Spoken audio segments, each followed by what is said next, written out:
దేవుని నామమునకు స్తోత్రం కలిగిన గాక. మీ అందరికీ నా యొక్క హృదయపూర్వక వందనాలు తెలియజేస్తున్నాను. జీవిత ప్రయాణంలోని మన యొక్క సమయాలను బట్టి, సందర్భాలను బట్టి దేవుడు అనేకమైన వాగ్దానం చేస్తూ ఉంటారు. అయితే ఆ వాగ్దానం చూసినప్పుడు, వినినప్పుడు కంప్లీట్‌గా మన తాలూకా పరిస్థితులకు చాలా వ్యతిరేకంగా అనిపించినట్లు ఉంటాయి. కాబట్టి దేవుడు మన తాలూకా విశ్వాసాన్ని పరీక్ష చేస్తారు. ఎలాంటి పరిస్థితుల్లోనైనా సరే మనం కలిగి ఉన్న విశ్వాసం బట్టి దేవుడు అనేకమైన కార్యములు చేయడం జరుగుతూ ఉంటుంది. కాబట్టి బైబిల్ గ్రంథంలో రాయబడిన కొన్ని విశ్వాసాల గురించి, విశ్వాసాల్లో రకాల గురించి నేను మీతో షేర్ చేసుకోవాలని ఆశిస్తూ ఉన్నాను నేను.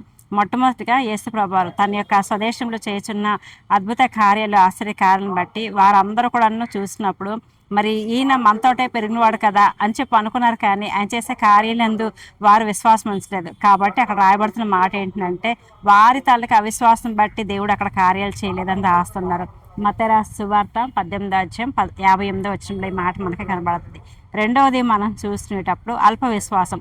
యేసుప్రభు వారి తాలూకా శిష్యులు ఆయనతో పాటు ప్రయాణం చేస్తున్న నేపథ్యంలోని ఒకానొక దినాన్ని యేసుప్రభు వారు మరి సముద్రంపై నడిచి వస్తుండగానే ఆయన చూసిన ఆయన శిష్యుడైన పేతురు, నేను నీతో కూడా నడిచి రావడానికి నాకు అనుమతించు అన్నప్పుడు యేసుప్రభు వారు అందుకు అంగీకరించారు, అనుమతించారు. కాబట్టి పేతురు కూడాను యేసుప్రభు వారితో పాటు సముద్రంపై నడవడం జరుగుతుంది. అయితే కొద్ది సమయం అయిన తర్వాత అక్కడ వచ్చిన గాలి తుఫాను చూసి ఆ యొక్క పేతురు భయపడి మునిగిపోవడం జరుగుతుంది అనమాట. కాబట్టి ప్రభా అని కేక వేస్తూ ఉంటాడు యేసుప్రభువారిని. అందుకు అక్కడ యేసుప్రభువారు ఈ రీతిగా చెప్తూ ఉంటారు, అల్ప విశ్వాసి ఎందుకు భయపడుతున్నావు అని చెప్పి.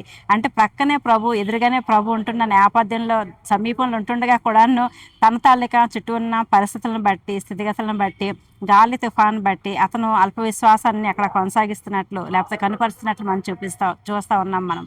అంటే దీన్ని బట్టి మనకు అర్థమవుతుంది ఏంటంటే అవిశ్వాసం ఉండకూడదు, అల్ప విశ్వాసం ఉండకూడదు.